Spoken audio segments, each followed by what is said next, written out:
And so like people are only looking at the cost right now because they're comparing it to buying junk food. Got it. They're comparing it to buying something that is not healthy for them. You understand? But when you start to look at it like, I look at health like this. You're either making health deposits or you're making health withdrawals. Okay? So every time you make a food choice, look at your plate. Did I make a health deposit or did I make a health withdrawal? Are you ready? We're gonna run the play. Let's go. Do you know what it's like to come from nothing at all, but every day you just wanting it all? Do you know what it's like? Every day facing your fear, but believing that your blessing is near. Do you know what it's like? Growing up broken than most, but still being devoted the most. Do you know what it's like? Yeah, that's what the journey's about. Yeah. Let me show you. What's going on, y'all? This is Justin Owens, Run the Play show, where I help break down the top plays of success from top leaders, entrepreneurs, and personalities by sharing gems from their personal playbook. And of course, I'm always excited, but I'm really excited today. One, I just went through this whole process, so we're going to talk about it a little deeper. But today's guest is a nutritionist, exercise physiologist, doctor of pharmacy, and author of Vegetation Over Medication. My brother, Dr. Bobby Price. How you feeling, man? Long time coming. Glad to be here, bro. Nice to have you here. You know, everybody call you Dr. Holistic, so we'll call you that. You know what I'm saying? Yeah, I know yeah, Miss for sure. Bobby, so his mama name him Bobby, I'm gonna call him Bobby. You know what I'm saying? No, just- but glad to have you here, man. We had, there we go, get something floating in there. There we go. But glad to have you here, bro. I wanted to go through your program first. Yeah. So when we came on, I could talk about it. And you actually went through it, bro. Yeah, no, went through it. I did the whole thing. I actually did a couple extra days because I was feeling so good. Yeah. So I was like, let me have more after I go through this process. Because one is questions I want to talk about. And then two, I think there's some misconceptions people have about the entire program. So I think we talk about it as well. Yeah. But before we get into that, I just need to know. All right, when we're talking about the ladies, you want a vegan lady or a non-vegan lady? Non-plant-based or plant-based? I think that's a better term. Yeah. Preferably plant-based. Okay. You know, because I'll give you a few reasons. All right, let's talk to me. First reason is anybody I get with, I have to think long-term.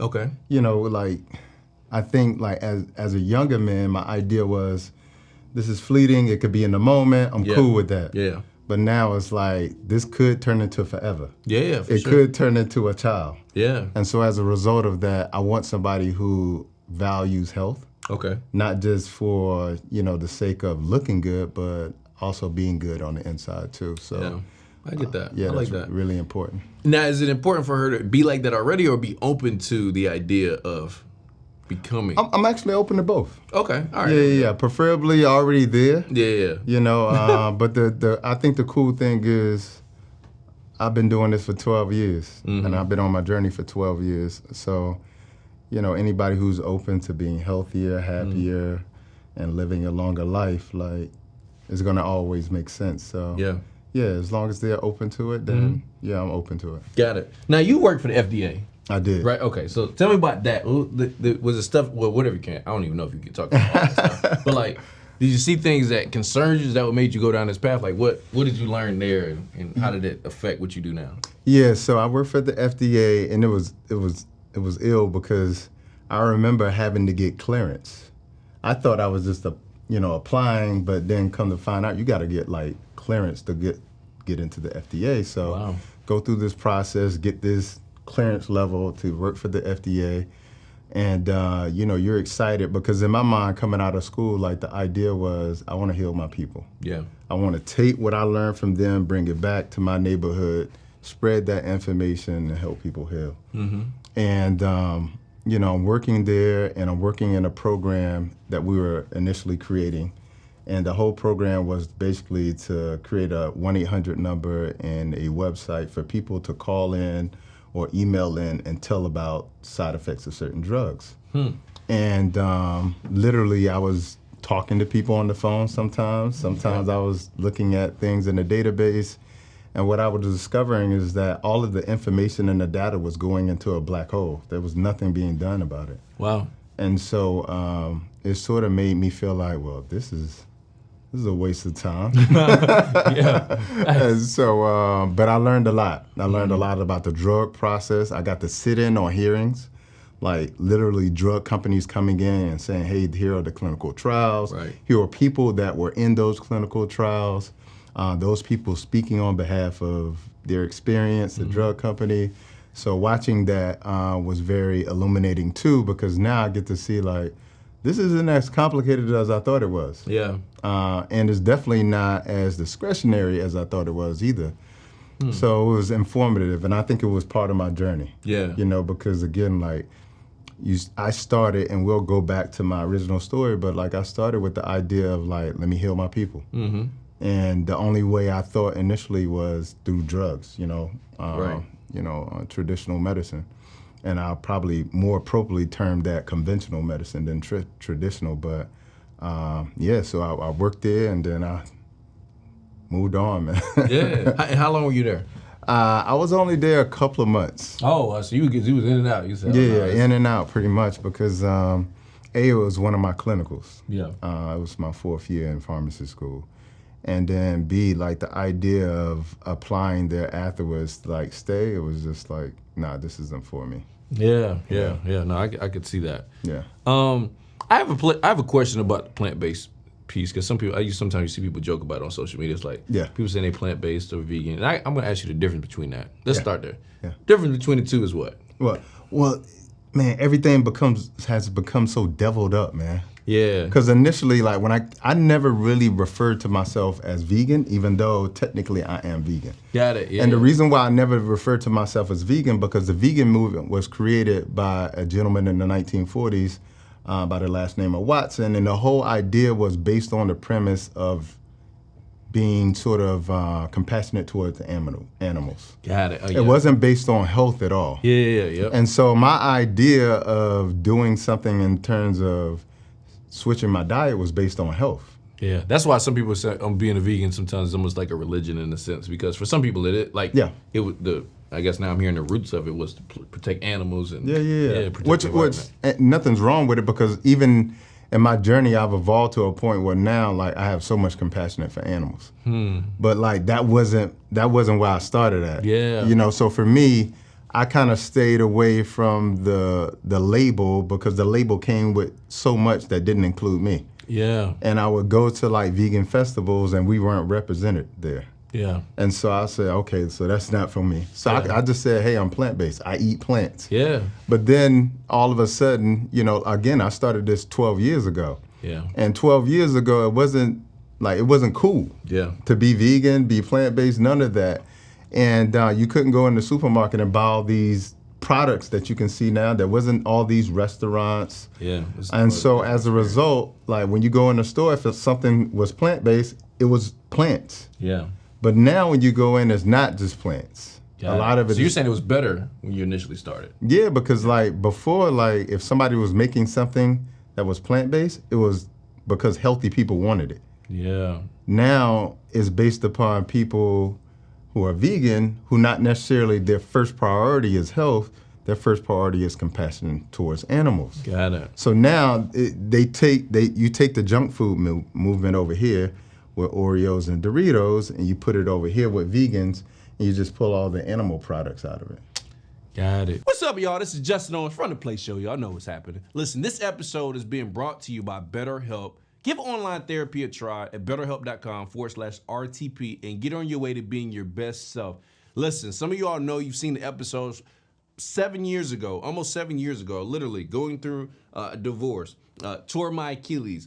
I had a challenge with the mentor that led to a lawsuit, and I was in the middle of a business change. And so listen, it doesn't really matter if you're dealing with something that's major or traumatic or just a lot of things that was going on like I had going on, but whether you're dealing with decisions around your career, relationships, or anything else, therapy helps you stay connected to what you really want while you navigate life so you can move forward with confidence and excitement. Trusting yourself to make decisions that align with your values is like anything else. The more you practice it, the easier it gets. It's helpful for learning positive coping skills and set boundaries. So listen, if you're thinking about starting therapy, give BetterHelp a try. It's entirely online, which was big for me to understand. Because listen, I travel a lot, so it's designed to be convenient, flexible, and suited to your schedule. So it's very simple. Just go online, fill out a brief questionnaire to get matched with a licensed therapist, and switch therapists at any time for no additional charge.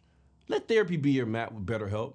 Visit betterhelp.com/RTP today to get 10% off your first month. That's BetterHelp, HELP.com/RTP.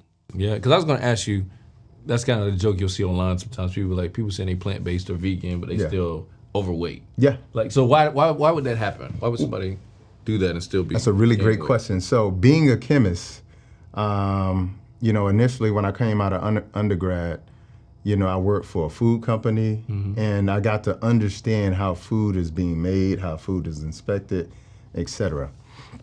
And one of the things I took with me as I left that and then graduated pharmacy school and then went on to learn a lot about holistic medicine was that the thing that people weren't talking about was toxicity. Like if you go to your doctor, like that's the last thing they will ever mention unless you had a drug overdose, right? Yeah. But when you go into the grocery store and you look at most food and turn it on this label and look at the label, you can't pronounce most of that. Yeah. And what I started doing was, when I started my journey, was saying, you know what, I need to look at everything, because sometimes something will actually say plant-based, and then it'll have something like, eggs in it. Sometimes it'll say plant-based, but it'll have like some milk powder in it. So I started reading labels for that purpose initially. Got it. But as I'm reading the labels, I'm like, this is chemistry. As I'm reading it, and most people, if they read it, they can't even pronounce half of it. It's thickening agents, emulsifiers, things of that nature.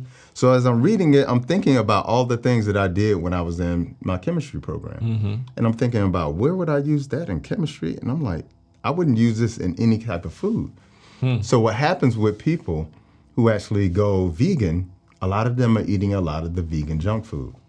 And a lot of that is ultra-processed food. Yeah, which means that it's loaded with a lot of chemicals. You see what I'm saying? Food chemicals, thickening agents, emulsifiers, preservatives, dyes, things of that nature. These things go in the body, it preserves the food, it keeps it on the shelf for a long time, but it doesn't preserve you. So what happens is, when you're eating all of this processed food, the body's trying to figure out where to put all this toxicity once the food is broken down, right? Right. So in its ingenuity, it says, well, it can't be in the blood. If it goes in the blood goes everywhere. It goes to the brain, it goes to all the organs. It can't be in the blood, okay? That's the river of life. All right, can it be in the tissues? No, it can't be in the tissues. You put a lot of toxicity in the tissues, it's gonna break the tissues down. So it says, I'm gonna put it in fat. So toxicity loves fat. It goes into fat, okay? So if somebody has got a little extra meat on them, then they're going to be toxic. And they're going to be malnourished, okay? Which is almost like an oxymoron. Yeah. Because you would think somebody who's overweight, overnourished. They're overnourished. But most people who are overweight, they actually don't eat a lot, despite what you see in the media and things of that nature. So what happens is, the body stuffs all this toxicity in the fat. And then it will refuse to burn the fat, because if you burn the fat, now the toxicity spills out into the blood. So that's why it holds on to all of the fat. It holds on all of the toxicity, because most people are constipated. Most people don't have healthy kidneys.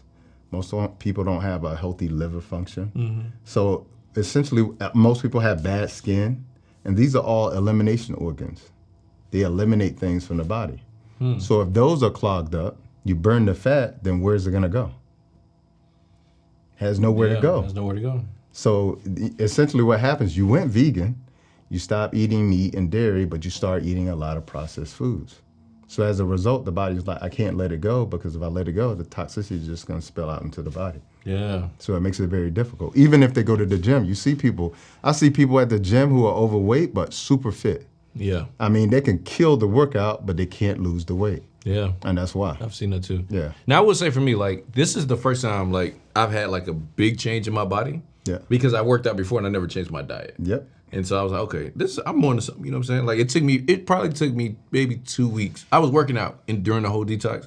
Maybe 2 weeks where I started feeling better working out. I saw the post too. I was like, bro, this is. I think that's when you and Neil called me. Yeah, I was like, bro, it was a game changer. Like, I work out stronger, work out longer. People were like, yo, you kind of like a machine. Yeah. But it wasn't that way. I literally probably just started working out 30 days ago. Gotcha. I used to hate it every day. Yeah. The only thing I can account to is like changing my diet and doing the teas. They really helped out a lot. Yep. Which I do want to address some, because everybody be like, oh, I don't know if I could do that because you can't eat. The detox? Yeah, you can definitely eat. Yeah. You just have to eat plant-based. Right. And the way the whole thing is set up, you got like a whole meal plan. I mean, you do really good, by the way. Yeah, I like appreciate that. We just bought another set of it because, we do it again. But you told me a person should do it every 3 to 4 months. Every 3 to 4 months, like an oil change. Yeah. And just think about that. Like we have all of these processes for our cars and homes. Yeah. We change the oil on our cars every 3 to 4 months. Yep. We change the spark plugs. We change the wires. We change the brakes, the tires. Mm-hmm. We have no processes like that for our bodies to maintain our health.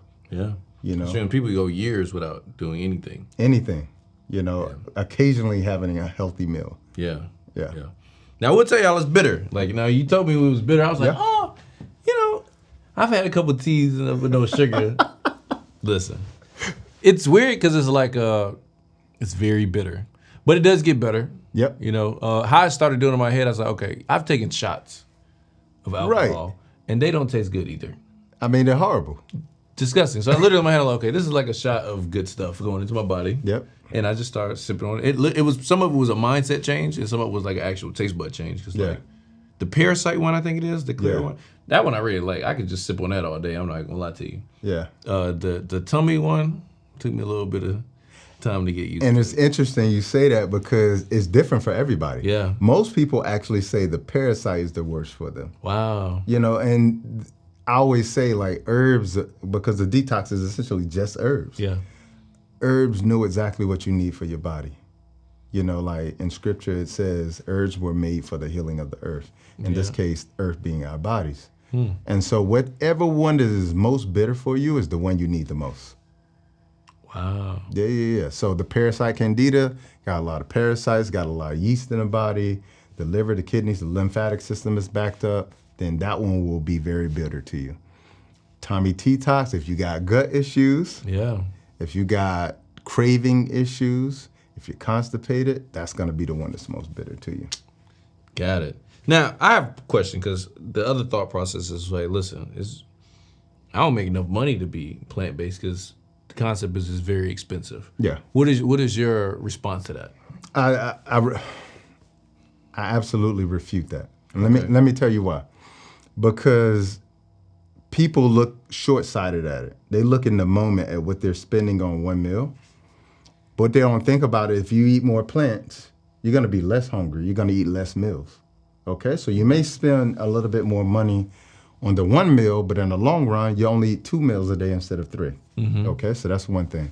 The other thing that is really, really important, especially for our community, because we suffer from so many chronic illnesses, we're actually leading in every category. Wow. And even with black women are number 1 when it comes to heart disease. That's the number 1 killer of human beings. And black women, African-American women specifically, are number 1. Wow.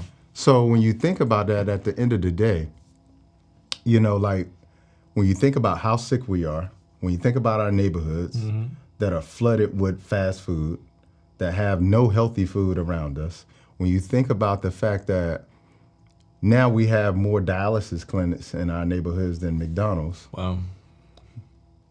It costs more to be sick than to be healthy, right? Yeah, that's a fact. And not just, time off from work, but think about it. It costs a diabetic $16,000, $16,000 to $17,000 every year to be a diabetic. Extra money, okay? Also think about the amount of time you lose in your life. Mm-hmm. You understand? Like, think about the amount of medications you have to take and pay the co-pays for. Thinking about the increase in your insurance, because if you get a new insurance, you have to go in, get your blood pressure checked, get your blood sugar checked, and then they're basing that. They can adjust your rate, your premium based on that. Wow. Now I know Obamacare had done a lot to kind of adjust for that, but they still do it. Yeah, for sure. They found a way to do it. Even life insurance. Mm-hmm. Life insurance. When you get life insurance, you gotta get a physical. You gotta get a physical. You see what I'm saying? So like people are only looking at the cost right now because they're comparing it to buying junk food. Got it. They're comparing it to buying something that is not healthy for them. You understand? But when you start to look at it like, I look at health like this. You're either making health deposits or you're making health withdrawals. Okay? So every time you make a food choice, look at your plate. Did I make a health deposit or did I make a health withdrawal? Mm-hmm. And I think what you'll see is people are making so many withdrawals from their health. Eventually what happens is the bank has to cash in. And that's chronic illness. That's, like whatever it may be for you, Yeah. And the biggest thing I would say is this: however your health is, when you bring a child in this world, that's the health that you give your child. Yeah.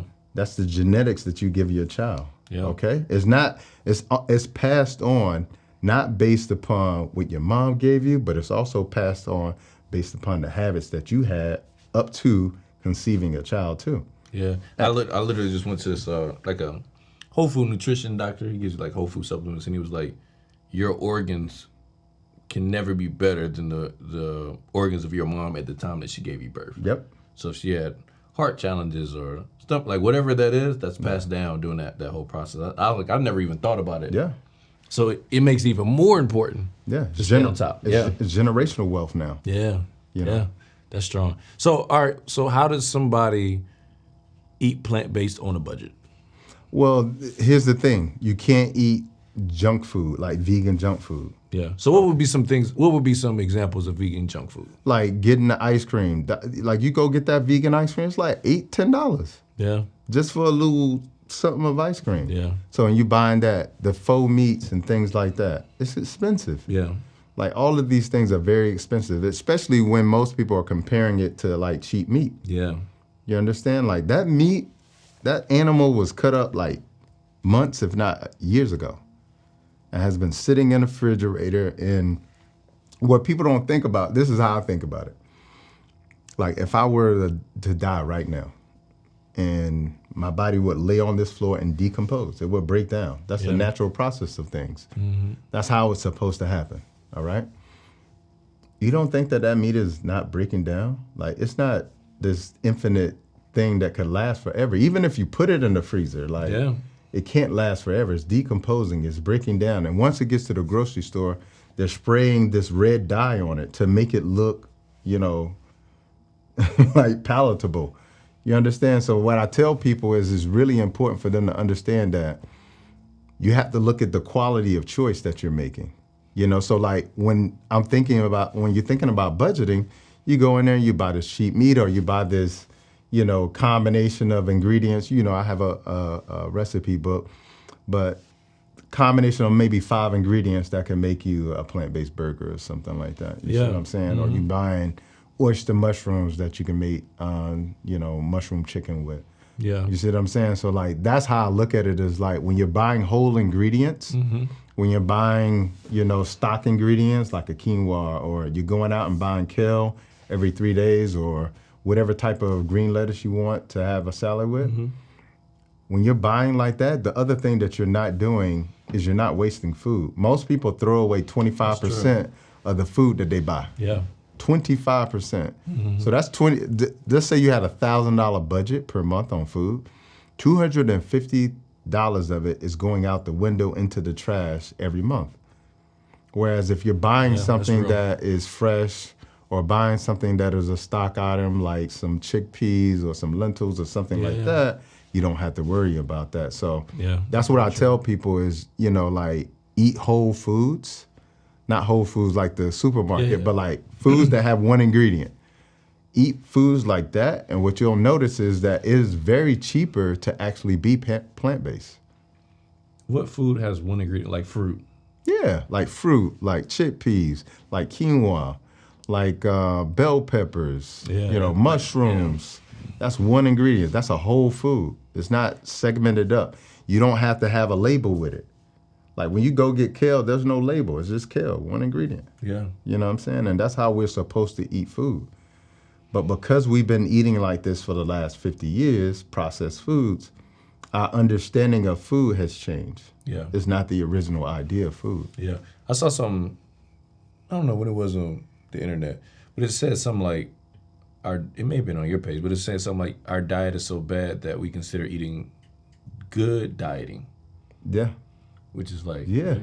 That's like, and just think about that for a second. Like when somebody's, I'm gonna juxtapose that, go on the other end.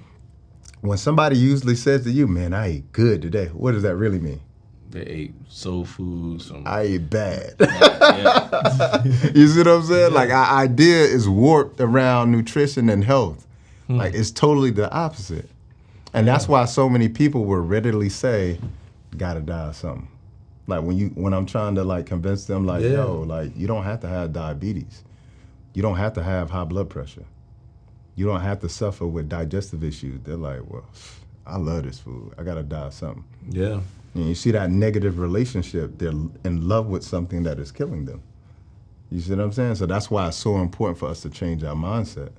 Wow. When you started down this path, you said 12 years ago. Yeah. When you started, did you ever want to quit? No, this is one thing I always teach people. You got to have a why. Okay. Like, when we're entrepreneurs. When you get a business, you better know your why. Yeah. Because there's going to be a point it's not going to go well. Yeah, that's and true. when it doesn't go well, you need to have that why there to reinforce why you're doing what you're doing. So my big why was, like, I remember, like, in the 10th grade, I lost all my grandparents by the time I was in the 10th grade. And, I was there when my maternal grandmother died, and I was in love with this lady. And I show up, I'm like at a basketball camp here at Georgia Tech, and my cousins call me and they tell me, you need to come home. I don't think grandmother's gonna make it. So I come home, and I'm in the room, everybody's surrounding the bed, they're crying. And I spoke to her maybe for like a minute, and then I could just tell she was just holding on. So I was like, Grandma, you can leave. And she died in that moment. And when she died, I said to myself, like, I gotta be something for my family, like, to help with this. Now, when we had the funeral, I remember her mother, my great-grandmother, showed up at the funeral. She was 105. Now imagine this, my grandmother is 67 at the time of her death. Her mother, my great-grandmother, walks in at 105. And I'm sitting there as a 15-year-old kid thinking to myself, like, this isn't right. Like, it's supposed to be the other way around. And it made me constantly question, like, why did she live to 105? Like, what was her secret? Yeah, because you would have had another 60-some years. Yeah, and I had... 50, yeah. Yeah, you see what I'm saying? But I eventually took a job in Japan where I had the opportunity to study people who live to 100, no disease, eat primarily a plant-based diet. I lived there for 4.5 years. Wow. Okay? While I was there, what I learned was their lifestyle was my great-grandmother's lifestyle. Okay. She lived on a farm. She ate mostly the food from around the house. She worked manually throughout the day outside in the sun. She was stress-free. All of those principles were the same principles that the people in Okinawa were living by. Wow. And that's why she lived to 105. My grandmother, on the opposite end, cooked every morning with Jimmy Dean sausages, Crisco, those pop open biscuits, all processed foods. So it told me that was the issue. And then that gave me my why. It was like, okay, so had I known what I knew now, I could have saved my grandmother. So this started when you were 15, you said? 15, 16. 15 was the initial nudge. Yeah. That was the initial nudge to figure out, what am I gonna do to help people with health? That was the initial nudge. Wow. So having that nudge, there were moments where, like, when you go plant-based, you got friends, y'all going out. They don't care you plant-based. They're not choosing a restaurant or anywhere based upon the options. And so there were a lot of challenging times where I go out and I don't have a drink in my hand and there's nothing on the menu for me to eat, so I'm just sitting there. And so those are challenging times, but at the end of the day, it was, like, there's a tug that says, why are you so uncomfortable with not having a drink in your hand? Why can't you eat before you come here? Yeah. Why can't you talk to your friends who love you and say, hey, bro, can we go somewhere where there's at least 2 options for me? All right, cool, we can do that. You see what I'm saying? Yeah. So that was the shift for me. Got it. So never thought about quitting. It happens, guys. You might quit. I started. What helped me through the detox, you said don't think about making this a lifetime decision when you start detox. Yes. Just go about it for 30 days. Yep. Then when I did it for 30 days, I was like, okay, I could definitely probably do this. Yeah. You know, then I did add back in fish afterwards. Yeah. But even sometimes I eat it, I'd be like, I really didn't even need the fish to really enjoy this meal. It's still like, it's like. You just wanted to have it. Yeah. That's sometimes it's like, okay, all right, so I just got to completely just start phasing it out, which I think for me, it was like, what it definitely has done is I've definitely made way healthier decisions about food. Yeah. It's like night and day from last year. Right. You know, so, but, you know, as entrepreneurs, it's like I tell people all the time, you got to take care of your health. Yeah. As people, you got to take care of your health because, you know, we only get one body. Yep. And, you know, if you don't take care of yourself as an entrepreneur, there is no way you can take care of your family. Yep. There's no way you can take care of your business. Indeed. Yeah. And if you don't take care of your body, listen, and you go ahead and make all this money, you're going to spend all that money to try to get your body right. Your number one asset. I mean, just look at Steve Jobs. Yeah. Billionaire. Mm-hmm. Got pancreatic cancer. There was no amount of money that could save him. It always goes back to your habits, your choices. And unfortunately, people aren't making powerful choices. Yeah. They're making choices that are like flip of the moment. Mm-hmm. They're flipping a coin every time they go to the restaurant. Yeah. And, you know, so like, I just think it's about being conscious. Yeah. The more you raise your level of awareness and your consciousness, when you go into the restaurant, you're going to seek out a healthier option. That's true. You see what I'm saying? So it's really about that because I truly believe that eating, living healthy is an act of self-love. You know, so like the more you do it, the more love you give yourself. Yeah. And the more self-love you have, the more self-worth you're going to have. The more value you're going to have for yourself. So it's all tied to each other. So that can only make you a better entrepreneur. Yeah. It can only make you a better brother, a better husband, a better mentor, et cetera, et cetera, et cetera. Got it. So selfishly, because I know some of y'all selfishly, this way I make decisions, but like, okay, does eating plant-based, does that help guys like their libido? Oh, yeah. Does it, okay, because, you know, some people might like, okay. Boy, yo, bro. Yo, so I remember when my first journey, so like, it was like the first 3 months, and I remember like the girl at the time that I was dating, man, I lost a lot of weight in a very short amount of time. Like, I just started eating healthy in a matter of like 60 days. I normalized my blood pressure. I got rid of my sleep apnea. Wow. And I lost 45 pounds, okay? Wow. In 60 days. And I did the detox then. That's when I created the detox. Yeah, okay, that's what I was going to ask you, yep. And so I remember the girl at the time, like, so I was like 45 pounds heavier than I am now, but it looked like a football 45. Yeah. It looked like different 45. Like people used to always ask me, you play football or something? And so it didn't look like I was fat, but I definitely didn't have a visible neckline. Yeah, I'll say that. Yeah. But I distinctly remember, like, my girl at the time, my ex, she didn't like the weight loss. She was just like, yeah, you getting skinny and this is crazy. It happened so quick. I felt like it happened overnight. But she was like, yeah, the bedroom makes it all worth it. And I was thinking to myself, like, wait, what are you talking about? Yeah. How was it before that? Right, exactly. That's what I was thinking. Exactly. Yeah. So a lot of men, unfortunately, are under the impression that they're doing well in the bedroom because women are very gracious to us. Yeah, for sure. And you know, we had a conversation around it, but I'll tell you, like a lot of women who bring their men to me are bringing them to under the guise of getting healthy to improve in the bedroom. And the reason why that's so important is because whenever you have erectile dysfunction or impotence, it is a sign of cardiovascular issues. Okay? Because that's a blood flow issue. Yeah. That's how Viagra works. Yeah. Viagra increases blood flow. Okay? So anytime you have a blood flow issue, that's a cardiovascular issue. Yeah. You understand? So like that's just the canary in the coal mine, so to speak. So yeah, it definitely helps a lot. You know. What about women? Is there differences for them the same way? Okay. Yeah. So I don't know what PG level, but I'll say this, like, I like to experience my woman in every facet I possibly can. So she literally has to say, okay, you can't do this or you can't do that. And what I can tell you is that the aroma is different, the feel is different. The smell is different. Like so much is different. Yeah. And so much can be appreciated the same way when a guy get healthy. My man is a master with words. But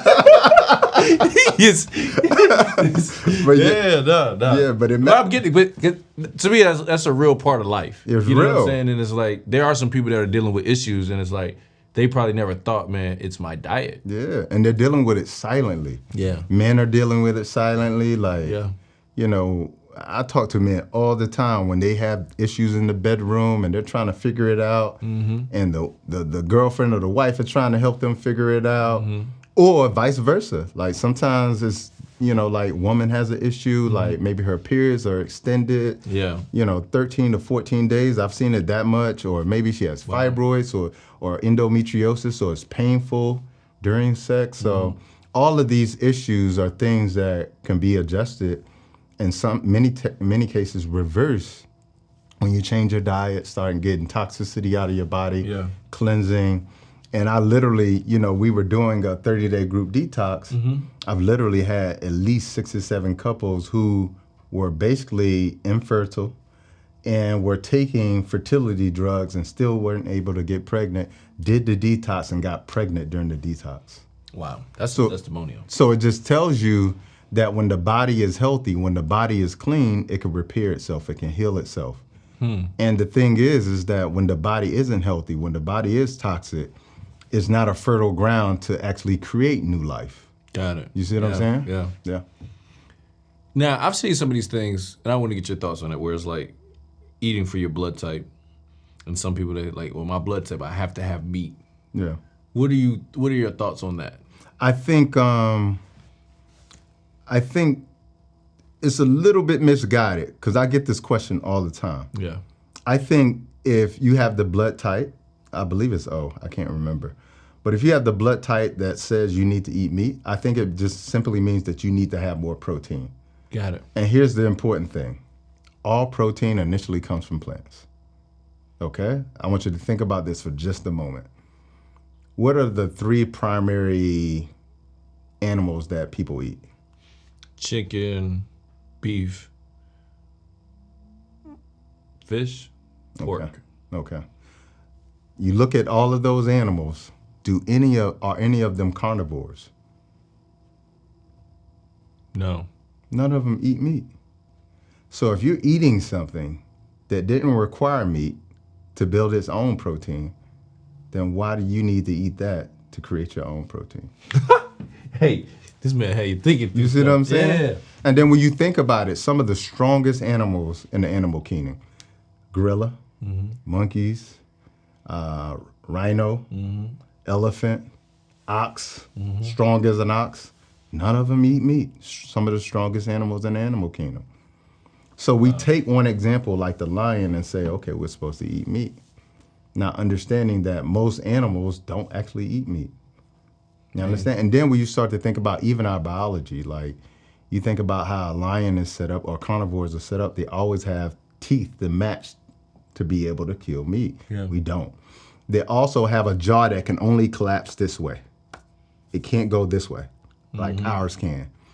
Your jaw going side to side is indicative of you being an herbivore. You eat plants.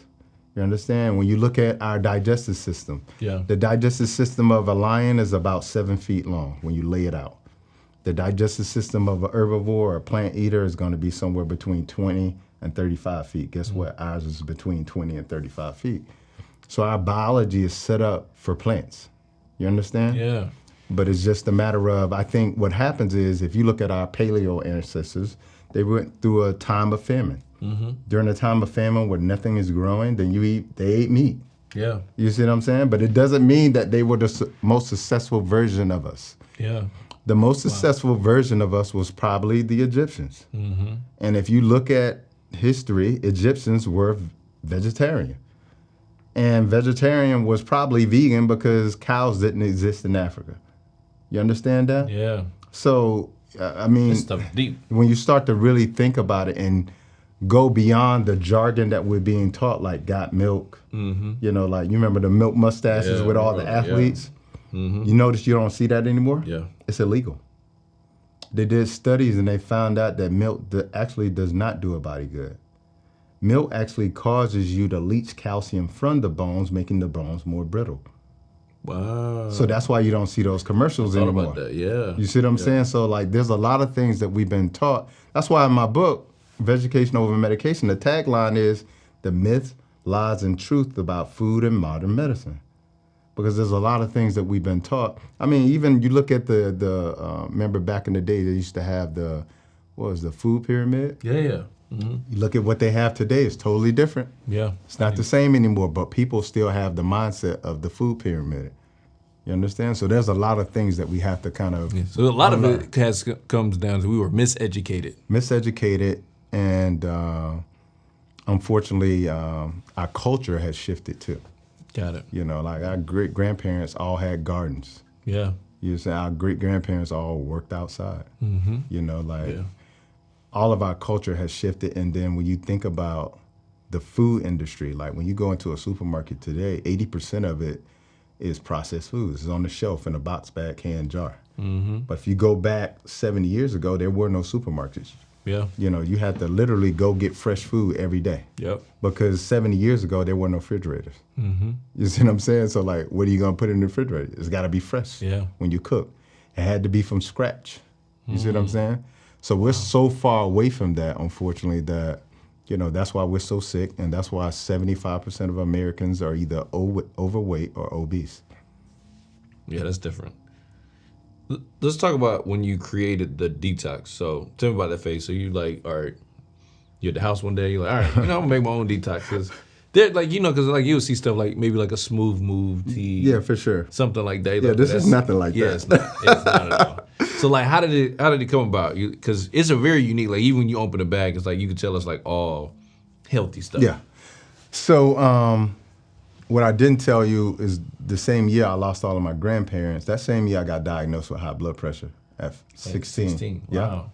Yeah, so I got diagnosed. I was going on a routine physical to play sports, and the nurse told me, she was like, your blood pressure is elevated. So she was like, you got to come back tomorrow. Came back tomorrow, still elevated. Came back the next day, still elevated. She was like, you got high blood pressure. Now, this is despite the fact I only had like 5% body fat. I was a super athlete. Didn't even matter, okay? So I got diagnosed when I was 16, all right? Fast forward, graduate from pharmacy school, go through this whole upheaval of looking at basically my community, working in the hospital, people in their 30s come in with heart attacks, strokes, et cetera. And I'm thinking to myself, well, what is going on? I got high blood pressure at 16. I'm seeing people in their 30s have strokes and heart attacks. That's probably gonna be me. Yeah. What is the real issue? Because I'm like, whatever we're doing is not working. Mm-hmm. The food industry is not working. The medical industry is not working. I'm in it, but I know it's not working. I can see it. It's not working. Sure. So I said, all right, I got to step outside of the box and figure out what's really going on. And as I'm like trying to figure out what's going on, the only thing I could point to was, A, we're toxic. Yep. You know, working as a food chemist, I get to see it. Yeah. You know, being a chemist, I get to see that we use specific machinery that I literally use like gas chromatography or spectroscopy, and I can literally see what points in the brain are inflected when you eat certain foods. And then I can take that information and make a synthetic version of a real food. So this is why you can get, you know, watermelon chips. Yeah. You see what I'm saying? And so like, as I'm thinking about that, I'm like, damn, I know what it is. In my undergrad, we learned two sides of chemistry. Inorganic, which is synthetic chemistry, and then we learn organic, which is us, living life. Yep. I'm like, I'm on the wrong side of chemistry. This is man-made chemistry. The food is chemistry. The medicine is chemistry. Yep. It's all man-made chemistry. I'm on the wrong side of chemistry. Let me go on over to the living side of chemistry, which is biochemistry. Yeah, wow. The food needs to be living. The medicine needs to be living. Mm-hmm. Okay, so what's living food? I had to redefine that. Living food is something that still has life in it. Okay? Got it. If you overcook it, it's now dead. Okay? Oh, okay. So, even if you overcook it. Because so this one's like a raw vegan or raw? That's the highest form of food. Okay. Because the highest temperature I think ever recorded on Earth was like 138 degrees. So anything above 138 degrees is going to cook it, right? Yeah. All right, so I'm like, all right, so I need to eat living food. Okay? That's biochemistry. What is living medicine? Okay? Herbs. That's the medicinal medicine. Yeah. I mean, you read the Bible. Herbs Yeah. were made for the healing of the earth. Yeah. Okay, and then it told us what the fruit was. Genesis 1:29. It said, I will give you every seed-bearing tree to have its fruit. So it told us what the food was. Yeah. It told us what the medicine was in the first chapter, and you didn't need to go past that to know what the food was. So I said, all right, that's what I'm doing. I'm going to eat real live food. I'm going to use herbal medicine. And I had already got like a herbal certification in pharmacy school. Got it. And so I just applied that and remembered a lot of the things that I used to see on my great-grandmother's farm and put the detox together. Wow. Wow. All right, so let's now talk about the business side, Okay. right? Because you're still an entrepreneur. Oh, right? 100%. You know, we had to talk about health stuff, but like Yeah. now, you know, because now you're an entrepreneur, so now it's like, okay, because I want to talk to the people that's like, all right, I have a good product. Yeah. You had a good product. Yeah. But like now, how did you start learning how to get your message out there? You're doing an incredible job branding and marketing. Like, how did you learn that process? Any tips you could share with entrepreneurs on that space? Man, so I lived in Japan for 4 years, and then I traveled for like 2 years. Yep. And when I was traveling, one of the places I went to was South Africa to learn about herbal medicine. And when I was there was this lady who had a raw restaurant there, and I went in for like a class to learn how to make raw food. And when I'm there, I'm teaching because it's just second nature. So like, I'm telling people, well, this food has this, so this is why you need to eat this. You eat this food with this because it'll stimulate, the fat to break down in the food. Like, I'm just educating people.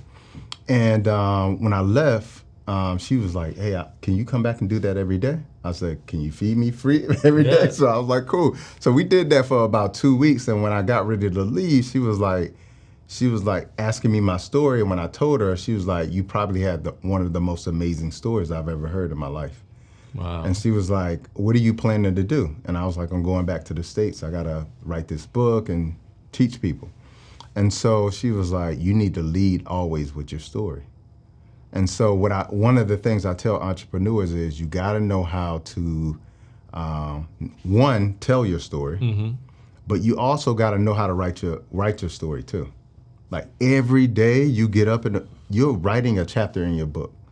Okay, so like for me, when I was on my journey, when she told me that, I was like, damn, she's right. Like when I'm writing my book, that I've sold like 50,000 copies of, and I'm thinking to myself like, my story isn't good enough. Even though she just told me, I said, so you know what I'm gonna do? I'm gonna go to Honduras, where Dr. Sebi's village is. So I put that in my story, and I did it. Wow. And then Did you meet him? I didn't. Oh. What happened was when I went to see him, it was during the time where he got in prison. Yep.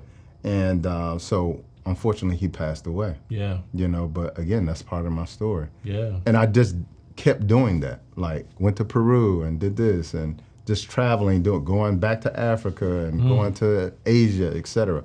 Lived in India for 6 months and learned yoga and meditation.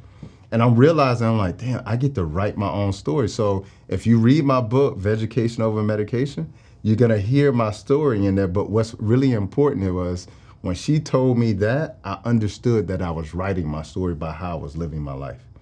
Okay? So every day, no matter what your business is, you need to wake up and understand, what could I do to write the next chapter in my story of my business that could take it to the next level? And that's what I always do. So that's the first thing.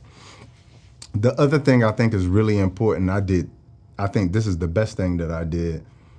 Instead of focusing on getting thousands of followers, I focused on the people who showed up for me. Okay. So like I was traveling and showing people, hey, I'm in Honduras, hey, I'm in India, hey, I'm in Sri Lanka. I was showing them what I'm doing, so I got like 3,000 followers. But what I did was I invited them over to my new page that was gonna be all about business, and I probably got 1,000 people to show up from that. But only 50 people really were showing up to like likes and all that kind of stuff. And I said, you know what? Instead of trying to focus on these 950 people who aren't paying attention, or I don't know are paying attention, I'm gonna focus on the 50. So that's all I did from the beginning. If somebody kept showing up, I remembered their name. if somebody, like lives and stuff like yeah, I remembered their name. If they sent me a DM and had a question, I answered it. And when I got ready to start a membership program, guess who I invited? The 50. Guess how many came? 50. Wow. You see what I'm saying? So like I focused on them, and now every time I do a live, well, you'll notice every time I do a live, people think these people are paid. They're not paid. This is like the now 200, 300 people who have been along this journey with me for so long, who have done my detox, read my book. I mean, they literally, if you ask a question, watch my lives. They're gonna be in there answering them for me. Wow. I don't pay them, like they're just part of my membership program. Wow. That I call my tribe family. So I think that's a really important part that a lot of entrepreneurs don't do. They don't know who their people are. And even if my business collapsed today, you know, God forbid, because I'm doing God's work, but even if my business collapsed today, guaranteed I'm gonna have those 400 people. Wow. You know, they're gonna show up for me. I'm gonna say, look, they said I can't sell herbs no more. All right, so this is what we're doing now. I'm gonna invest all my energy into you.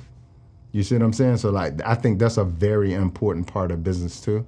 And then the other thing is I invested in myself, man. Like when I tell you, like, I remember my first book signing, I ran out of money before the book signing because it cost so much, like the whole process. Yeah. And I remember I ordered books. I ordered like 400 books. I was like, you know what? Put all the chips in on the table. I'm gonna sell 400 books. Yep. Man, the book signing was already scheduled. They called me like 3 days before the book signing, was like, the books aren't gonna make it. To the book signing. Yeah.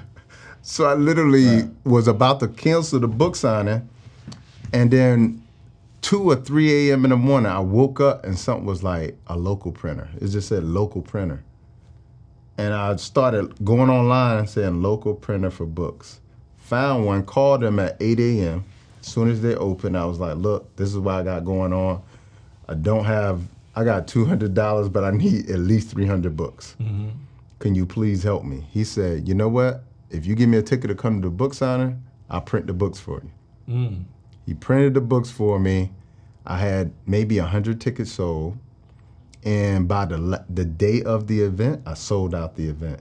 So he came and I literally paid him back at the book signing. Wow. And then that book signing, I had detoxes there. I didn't even expect them to sell. Like they were literally just there for decoration because nobody knew about the detox. Wow. And everybody bought every detox. So I literally took the cash out of the cash box and paid him back.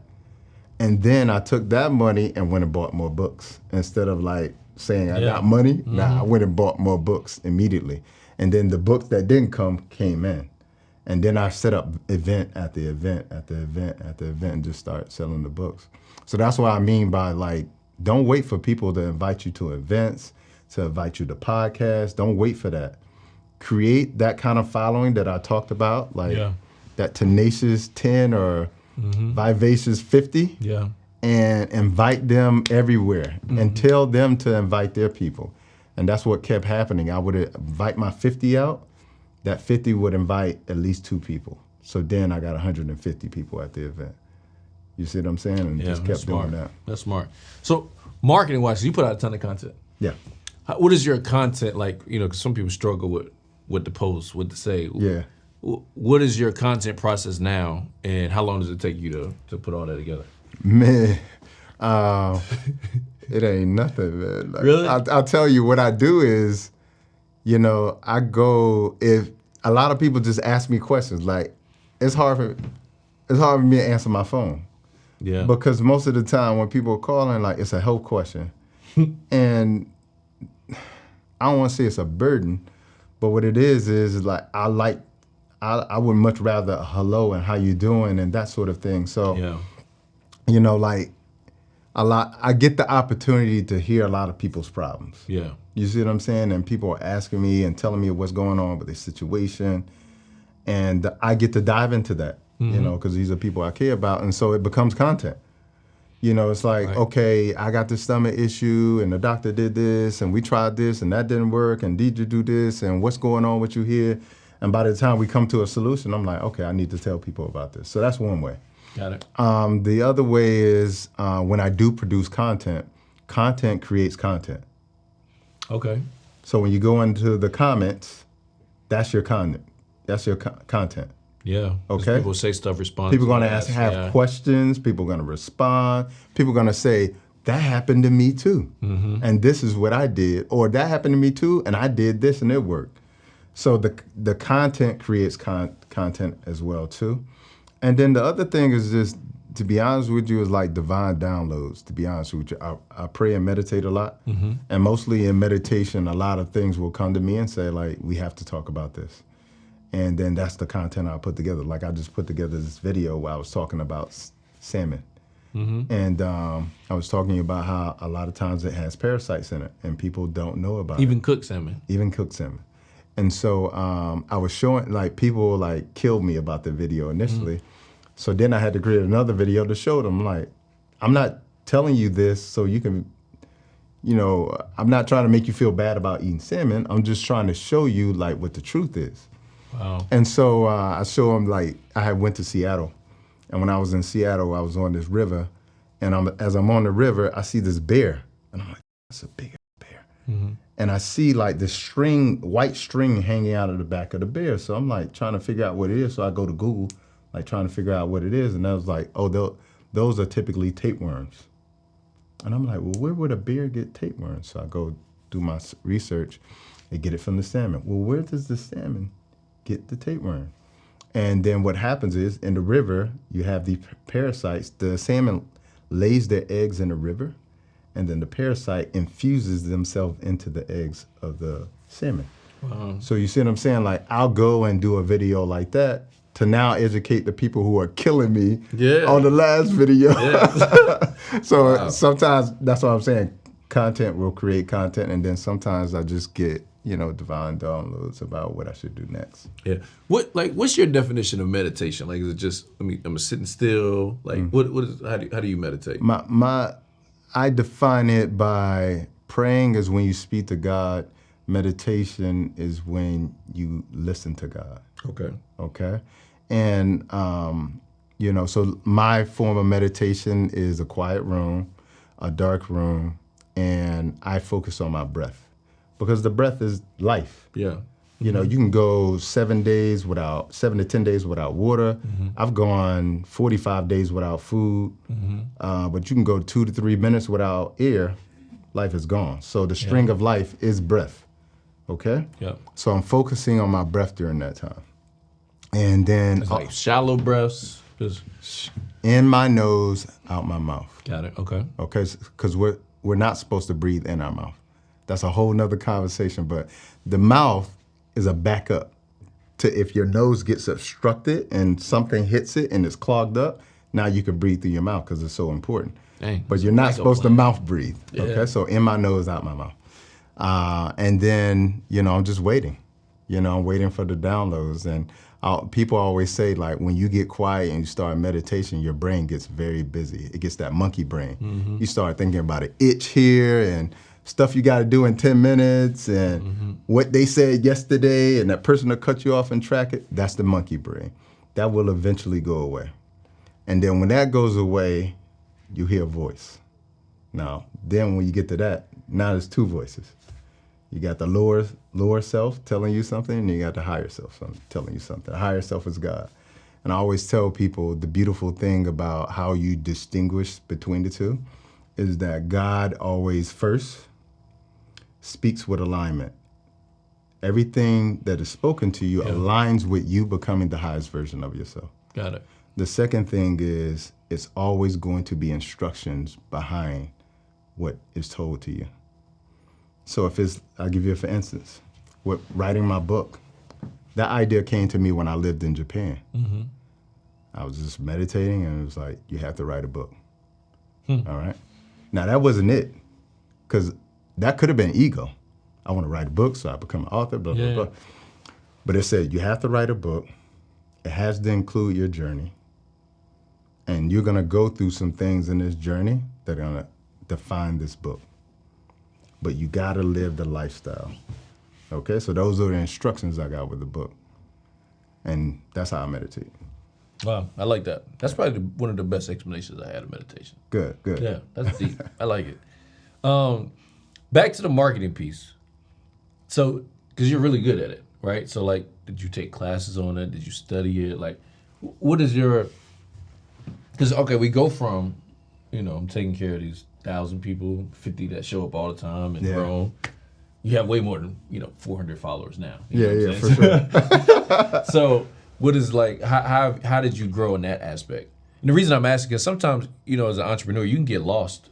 Because maybe somebody at one point was in the health, and then like they see somebody else doing Airbnb, see that a lot, and then somebody's doing Turo, and so it's like, well, no, you could become a multimillionaire talking about good health. You could become a multimillionaire talking about real estate. Yeah, I love it. Atlanta, I love it because there's so many people who are doing well. What it shows me is that you can literally win at anything that you focus on. Yes, sir. So I'm asking that because literally you've taken a space that some people would say, well, how do you make money?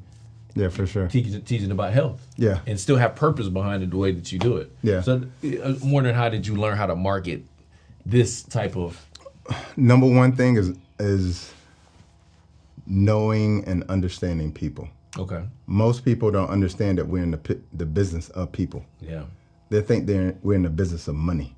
You understand? So they're going after the money, not understanding that it's people that is the bottleneck of the conversation and the bottleneck of being a successful business. Right. And so I understand people, especially as it relates to health, especially as it relates to struggle, especially as it relates to healing.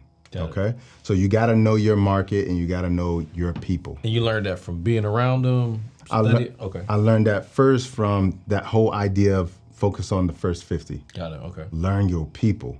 Because your people are going to teach you everything that... You're not making products for you. This isn't about you. Yeah. None of this is about you. And the more you make it not about you and the more about your people, the more they're going to tell you. I mean, I will have people where, let's say, for instance, they place an order, it gets caught up in customs, it takes 2 months to get there. I will have people who will literally say, don't worry about it. I know this isn't your fault. I've contacted customs. We're working it out. Or I'll give you another case, and for instance, I had a customer service person, and they were going through it in life. Yeah. And it started to leak out into the business and the emails and things of that nature. And I'm so busy being an entrepreneur, I'm not going back to check the emails that she's sending out. And so what happened was I had customers who were literally DMing me saying, Dr. Price, I know that you wouldn't say something to me like this, but please, I think you need to change your customer service person. Wow. Now they're doing that because I've established something with them. Yeah. So I think that's so important. You gotta know, like, if you wanna know marketing, you gotta know people. Yep. Okay, you gotta know people from a psychology aspect, because everything is based on pain and pleasure. Yep. People are either running towards pleasure or running away from pain. Yep. Okay, so with health, they're running away from pain. Yep. And then once they get health, now they're running towards pleasure. Yep. Okay, so like the marketing has to be created around that. And I think another thing that has been very important is, like, I don't stay in my industry in learning. I'm a life learning student. Like, I'm gonna be learning till the last breath. Yep. And so I go outside of my industry to learn. I go to conferences that I don't belong to. I go to meetings. I get in front of mentors. You know, like, I just make sure that I'm learning from every different aspect, because at the end of the day, we live in a world that 25 years ago didn't exist. Right. We live in an information-based society. And the people who can get the right information are the people who are successful. So I'm always trying to get myself in front of the right information. And then I think one thing that was really critical for me is I invested in like a copywriting class. Wow. And I paid like $5,000 and all this money and went to learn copywriting. And when you learn copywriting, you're gonna learn marketing. Like, you're gonna learn how to write emails. Yeah. it improved my ability to write my own books. Yeah. It improved my captions. Yeah. And it helped me sort of outline my content when I create a video or I do a YouTube. It just changed everything. Wow. That's strong. Yeah. I think for a lot of people, you said a lot. One, working with your community, getting a chance to know them. Two, listening to them when they give you feedback. 'Cause that's another piece of it. Investing in yourself. Like, some people don't want to pay $200 for a little course. But, you said $5,000 on copywriting? That's copywriting, not mentors. Like mentors, I spent 40, 50 grand. Jeez. Yeah. Just to be, like that, yeah. Just to be in the room, because you got to understand, like, if you always big bro, that's not good. Yeah, that's a fact. In 2023, I'm trying to be low bro. Yeah, that's a fact. I agree with that. Yeah. Yeah. And, I think it's a misconception, too, with entrepreneurs. Sometimes they say, well, I don't, a lot of entrepreneurs will knock education or knock schooling. And I always tell people, like, just because you don't go to school don't mean you don't need education. Yes. Most high-level professions have continued education. Yes. Like, even if you become a medical doctor, you're not just, you're not there forever if you don't continue. I mean, you have the degree, but you have to have continued education. Nurses, continue education. Yep. Most people that have any type of high-level license or something have continued education. Yeah. And for whatever reason, sometimes when people get in entrepreneurship, they're looking for the most inexpensive route, or how can I shortcut the education? And the answer is you really can't. There's no shortcut. Yeah. When I tell you there's no shortcut, not to, if this is what you want to do, like you don't want to work for anybody anymore, you want your business to be successful, there's no shortcuts. Yeah. Like, man, if I could just lay down the list of things like I've done, I'm sure you've done, like, if people saw that, first, most people would run. Yeah, 1,000%. 1,000%. And the ones who didn't run, they were probably shaking their boots a little bit and then move forward. But it's just important for people to understand there's always a price to pay. Yeah, it is. And it's got to be paid in full. Yep. Every time. Yep. I was thinking about, too, is like a lot of times, I always have the saying, like with entrepreneurs, like anytime somebody's thinking about quitting, it's just because they haven't invested enough. Yeah. And so, like, I'm even listening to your story about the books, and it's like, you want to quit, but it's like, I literally spent all my money on these books. No plan B. So now I got to figure this out. You know what I mean? But if it's like, if you're doing stuff, it's just a hobby, or if it's just something that would be nice, it's a little different than when it's like, okay, no, I'm all in on this. It's like, okay, I'm in year 3.5 of 4 years to get my bachelor's degree. Well, I'm not about to drop out right now. Right. Ideally, hopefully. Yeah. If y'all did, I ain't talking about you. But, you know what I mean? I think that's important. There's this concept of like being a high value man. You know what I'm saying? Yeah. Like, somebody's doing good. I actually believe everybody is a high value person, but in line with that conversation. You know what I'm saying? Now that I threw out my disclaimer.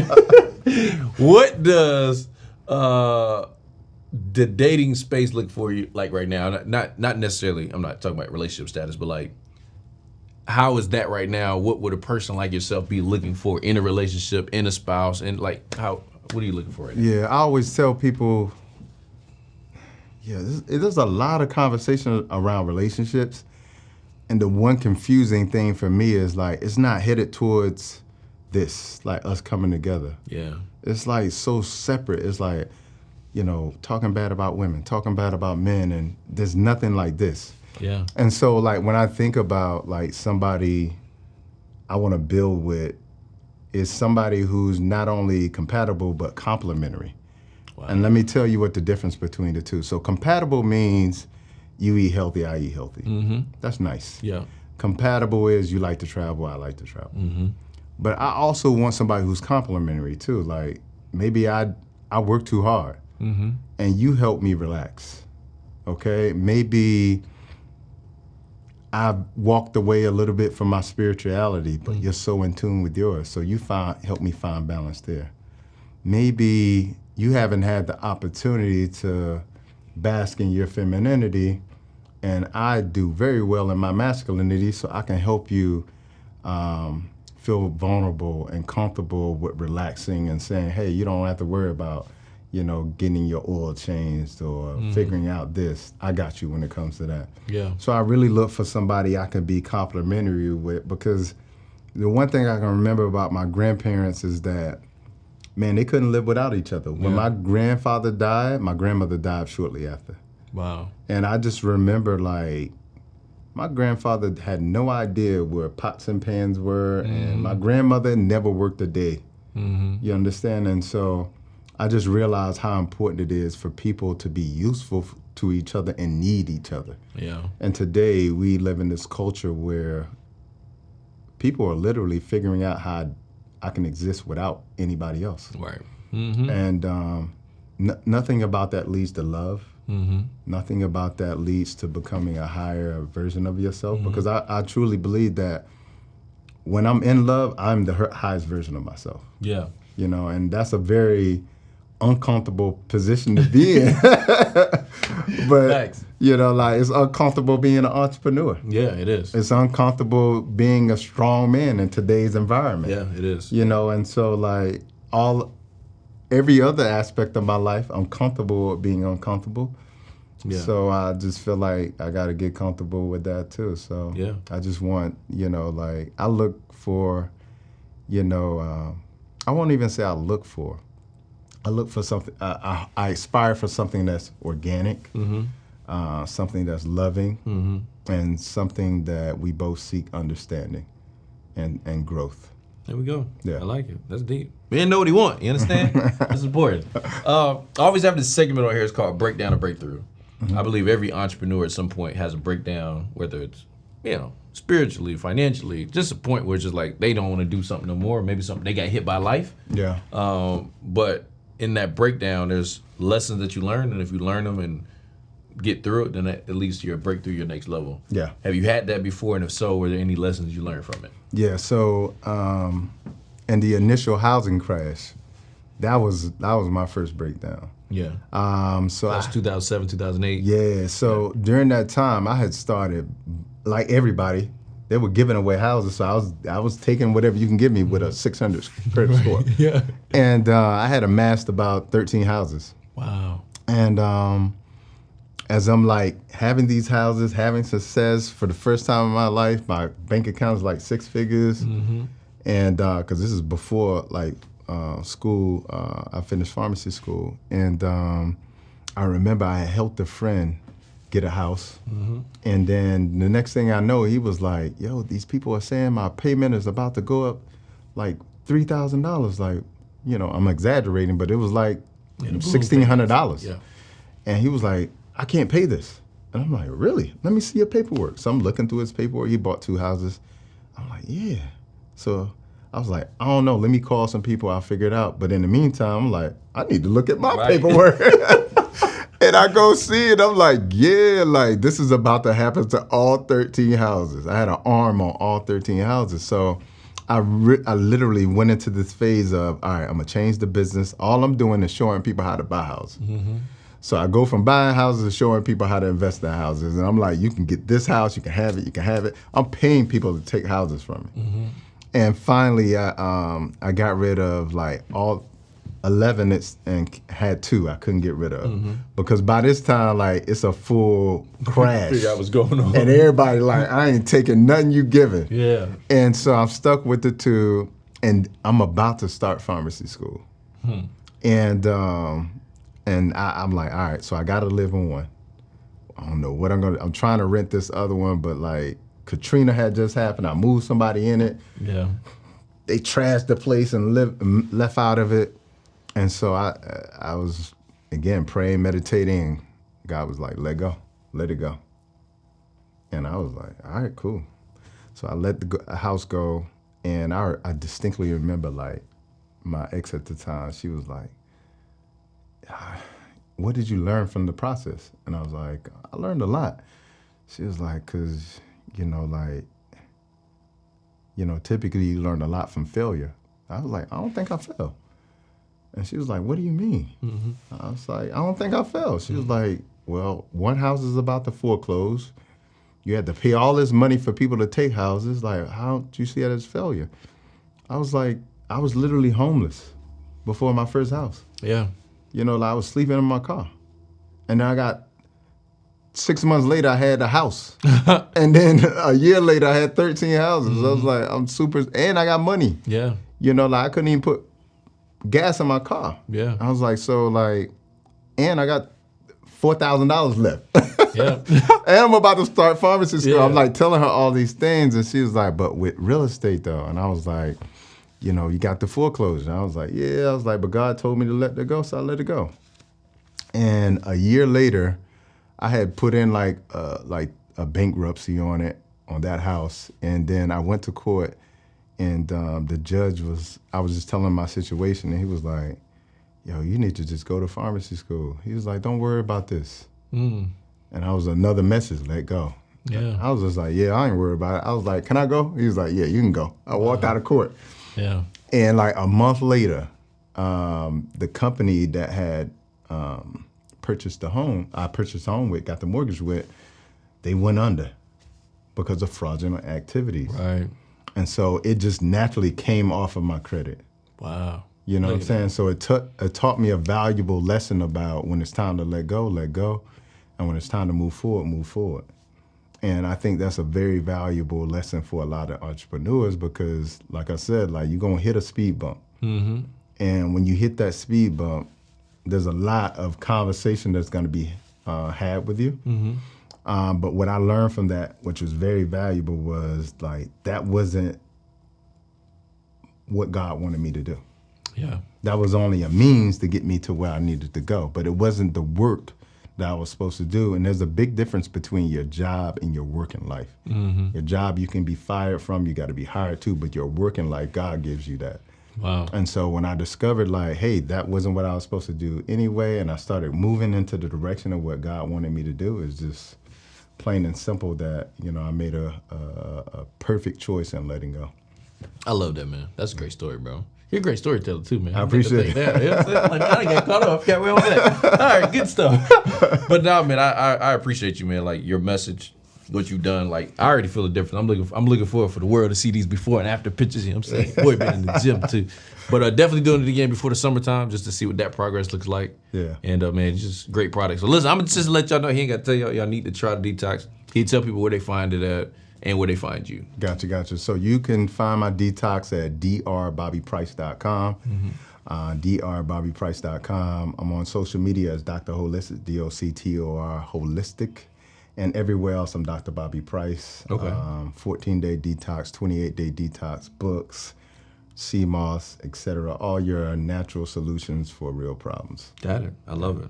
You even have supplements on stuff like that too, right? Indeed. Got a whole lot. Got an iron supplement. It's probably the only thing that worked for iron. Really? Word all up. right. I gotta get that. I know somebody need to do something like that. Okay. All right. So we're gonna rap about it. Anytime we're on the show, we like to make sure people leave with at least like a gift. So you know we got the new ACOs line, Run the Play stuff. So they get this to you, man. And I appreciate you coming. You know, one to educate people. I think that's important about health. I appreciate the opportunity. And I appreciate just what you've done. So this is for you from. Can I open it, bro? Yeah, you can open it. Yeah, it's almost a couple things in there. Your marketing is crazy. Thank you, bro. Yeah, you was bragging on me, but like, your marketing is crazy, you, bro. Yeah, so we got a couple things. That's Tank good tops, stuff. jackets, hats. You know what I'm saying? Yeah, man. Y'all have the quality stuff too, bro. And I got a couple more things before we leave. I got a couple more things I'm dropping into you. So. Got that green too. You know, I'm about the green light. Yeah, no, for sure. That's Yeah, fine. man. I appreciate it, you, bro. Yeah, I appreciate you coming through. Much Like appreciate I it. said, helping the people. Listen, y'all, if y'all don't learn nothing from this, you just got the play when it comes to your health. And listen, let's get serious about health this year. Like, let's not play around. If we're gonna be serious about money, you got to be serious about health because, look, if you ain't got that, you ain't got nothing else. And I don't want you to get to the day you realize that and realize you ain't got no more time because it's the most valuable thing. So y'all just got to play today on your health from Dr. Holistic, Bobby Price. Go run the play. We'll see y'all. Peace. What's going on? Listen, make sure you guys go to runtheplaystore.com. Get your official Run the Play gear. We talk about shirts, socks, jackets for everybody that's Run the Play all across the world. Are you ready? We're gonna run the play. Let's go. Do you know what it's like to come from nothing at all, but every day you just wanting it